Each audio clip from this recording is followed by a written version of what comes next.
Many of the business owners I know or run into express their frustration with not being able to hold their employees accountable to the degree they would like.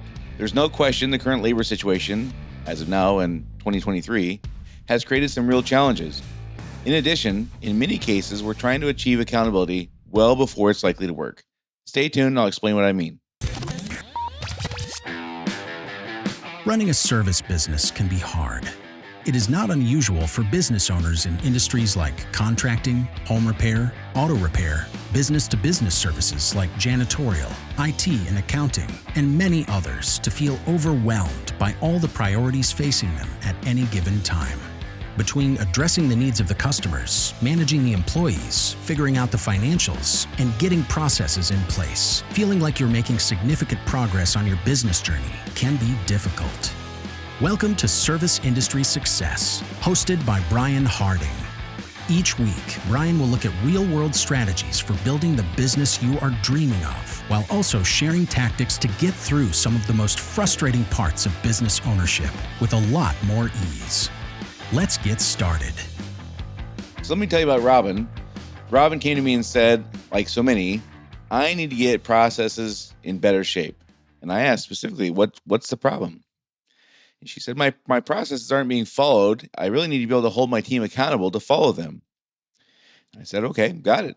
Can you tell me a little bit more about the specific processes that aren't being followed now? And she said, yeah, we just aren't doing what we're supposed to do on the job site, in the people's homes, and our revenue and our customer service is suffering. I said, well, why aren't the processes being followed? And we kind of danced around this a little bit. And she begrudgingly finally said something like, I don't know. It's so frustrating. These guys make a lot of money. We have a really extensive training program. They just don't seem to care. But what can I do? I'd be in real trouble if they left. So I don't like the performance I have now. But if they left, I'd be in real bad shape.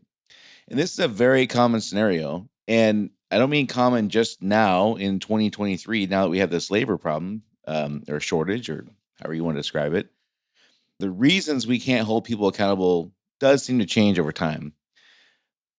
But many times people come to me explaining that if they could just get their team be held accountable better, many of their problems would go away. And I hear things like over the years, I've heard things like we're too busy, we have too much, we have too many new people. I don't really see them very often, meaning I don't see the employees around the office. Like they go to the job sites and they come and go, and I come and go at different times. So I don't really see them. And by the time I see them, it's too late to address it.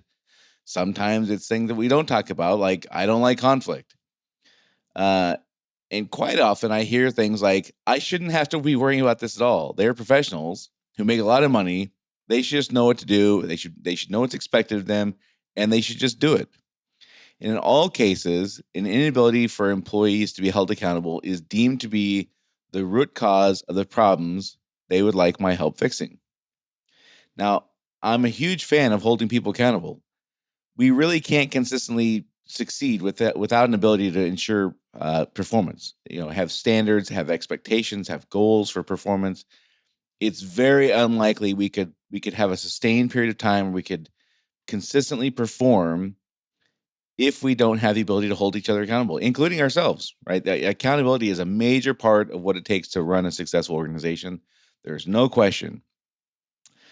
And I believe that getting to a point where you can hold people accountable comes after some other very crucial steps. And these are the steps I see skipped very, very often. And I believe skipping these crucial steps is often what the real root cause of the problem is when these things arise. So I'm going to go over just kind of a high level list of things. I get list is not really a right word. An order, I guess, in which to do things to um, make it so we can confidently be in a place where we can hold people accountable. And these are very often skipped. These are things that when I help people kind of diagnose, where they're at with their process and procedures and accountability and things like that. These are the kinds of things that generally stand out as being, we don't have this right yet, and we're trying to hold people accountable before we get this other piece in place, which makes it really, really hard. So the first one is developing for myself my idea of the goals and objectives related to this thing.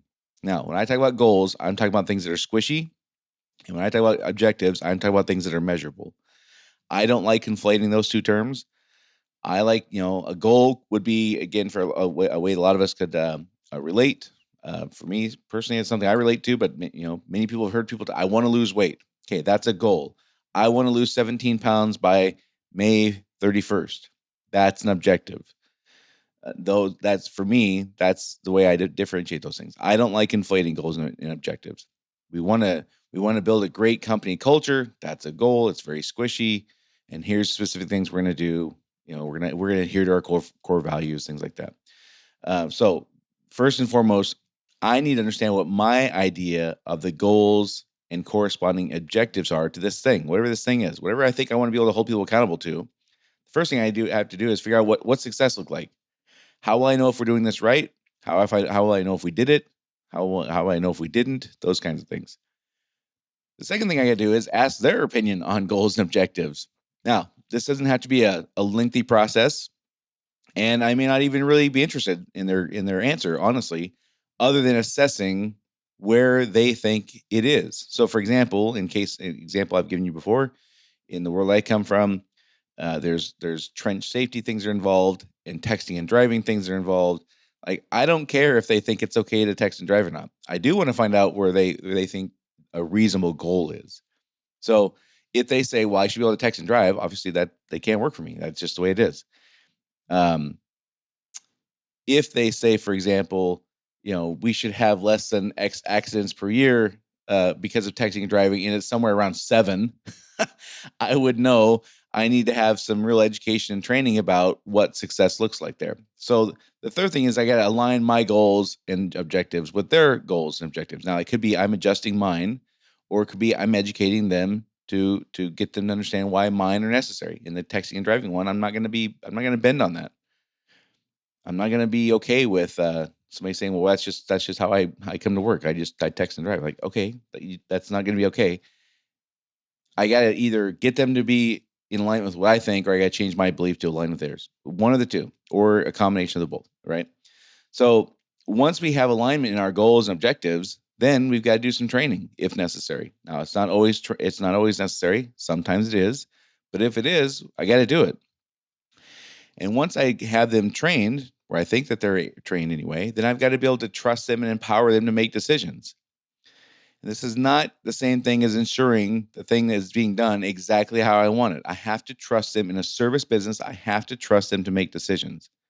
I cannot proceduralize every decision that they're going to make. I have to train them and educate them, the what, why, how, all that stuff, and get them to a place where I can trust their decision making. And then I have to empower them to make those decisions.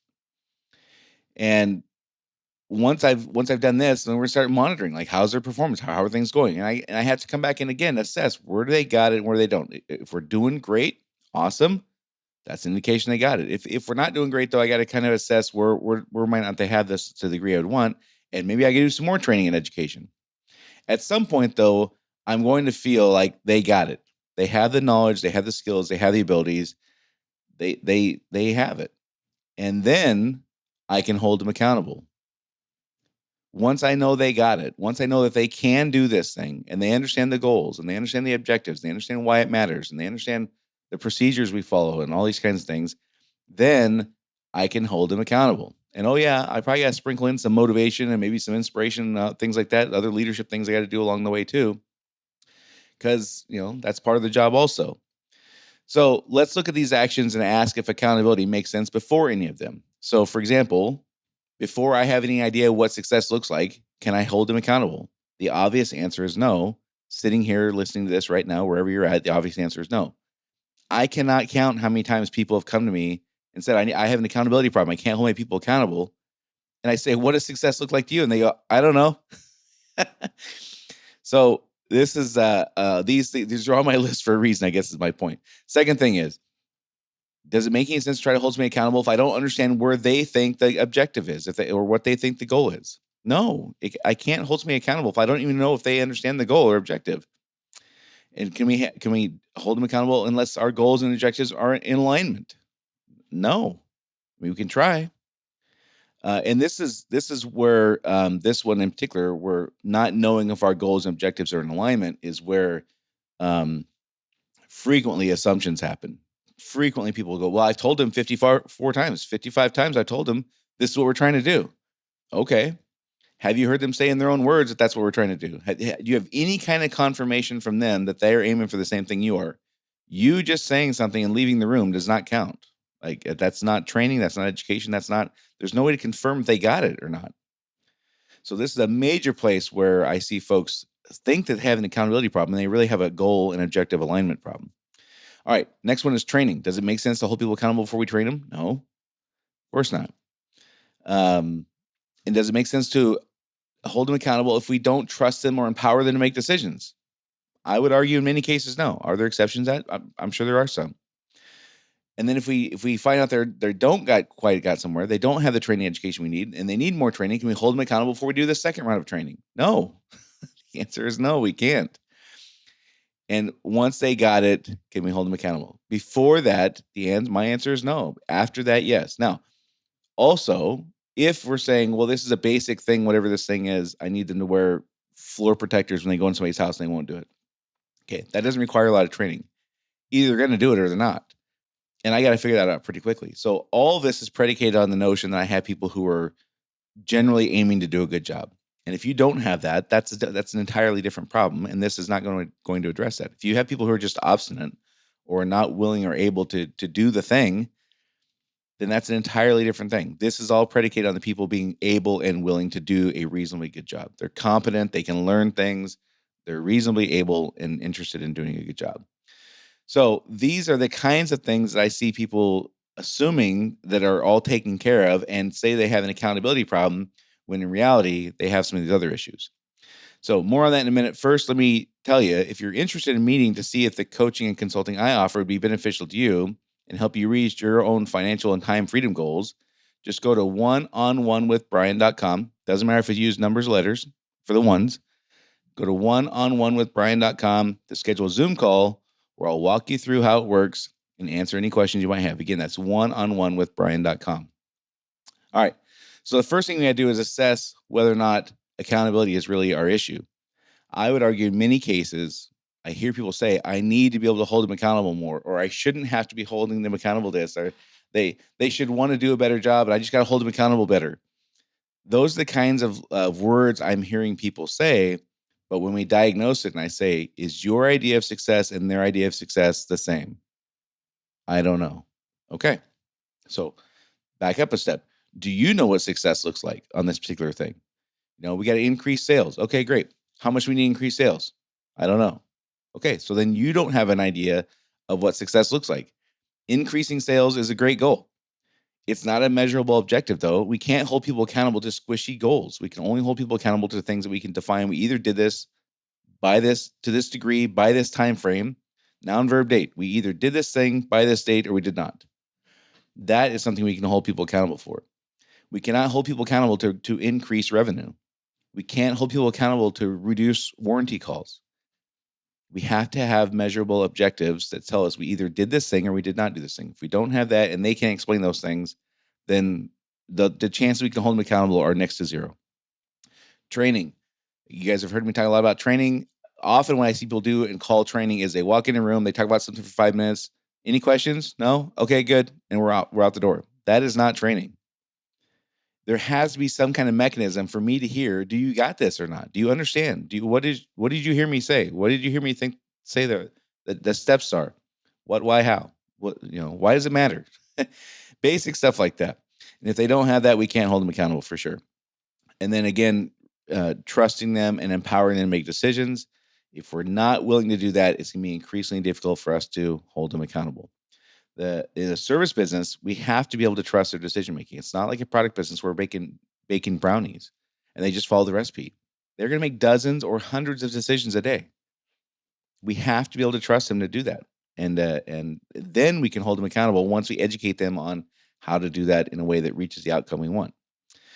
All right, so that was a quick recap on that. I hope that this stuff this doesn't have to be time consuming. I guess that's the main thing I hear people kind of push back on this is that sounds like it would take forever. It could take 3 minutes to express to somebody or ask somebody what their idea of success is on a particular topic or a particular action or activity or process, and just assess where do they got it and where they don't. And then I help educate them on the things that they don't get. That could literally take less than 3 minutes and save you hours or days of frustration.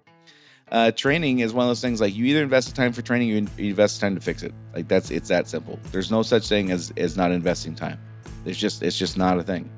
You either invest in training or you invest in fixing mistakes. That's it. Period. So all those things, that's the kind of the order I see things where people think they need to have or think they have an accountability problem and they really don't. These are where I tend to see those things pop up. So anyhow, sorry for the stuttering this time. Sheesh, I don't know what's going on here. Having a hard time getting through sentences here. I don't know what's going on. Anyhow, go to oneononewithbrian.com to schedule a Zoom call with me to see if the growth solutions I offer will work for you. Don't forget, if you haven't had a chance yet, please subscribe to this podcast, send it and share it with a friend who's a business owner in the service industry. Give us a rating review. That's how we grow these things. And that's it for this week, and I'll see you all next week.